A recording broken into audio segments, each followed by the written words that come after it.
Look, this is for the over 40s, but even if you're in your 30s, keep watching. This might apply to you too.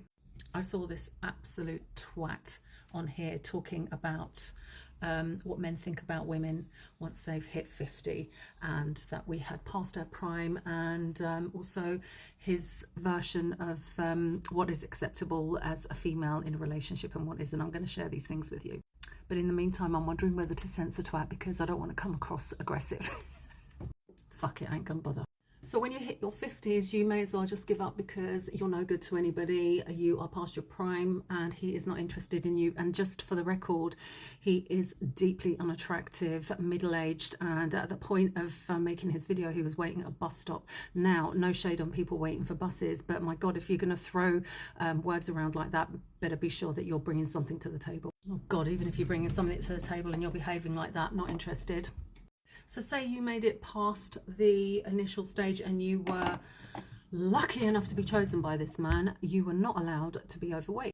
You were not allowed to have false nails. You were not allowed to wear too much makeup, or if any. You weren't allowed to have any hair extensions, wear fake tan. You're not allowed to wear revealing clothes or clothes that were not approved by him. The video was so irritating. I scrolled past, went back and made a comment and came out of it. I wasn't rude to him. I was just like, literally at 52, we couldn't care less. But the crazy part of this was that it reminded me that when I was in my 20s, I had a boyfriend that listed the whole thing, and I was with that guy for 2 years.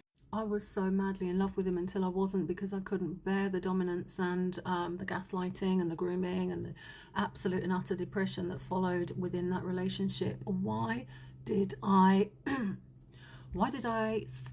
enter into a relationship with that person? Full disclosure, I was going through something very difficult at home at that time. I was living at home with my family, and I wanted an escape route, and I thought that he would be that person. And it goes to show you got to make your own way in life.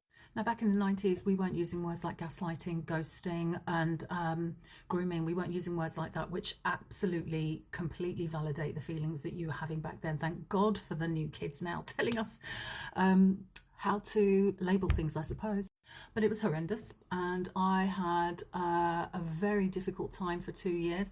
And then one day, I just got up one Sunday morning and I left. Never looked back. Thank God for, presence of mind. You know that meme going around right now that says that you can't control the behavior of others, you can just control how you react to it. So the moral of the story is, rather than trying to figure out and control and understand what's going on in their head, just figure out what's going on in yours. Figure out why you might be attracted to that person. Understand what makes you drawn to that person, and work on yourself, because you're never going to change that. So don't try and bother. I mean, I learned that the hard way. In other news, I washed my hair for the first time today since dyeing it. Friggin' hell. Look how good I look. Can we just take a TikTok minute to appreciate, look how good I look. 52 and happy.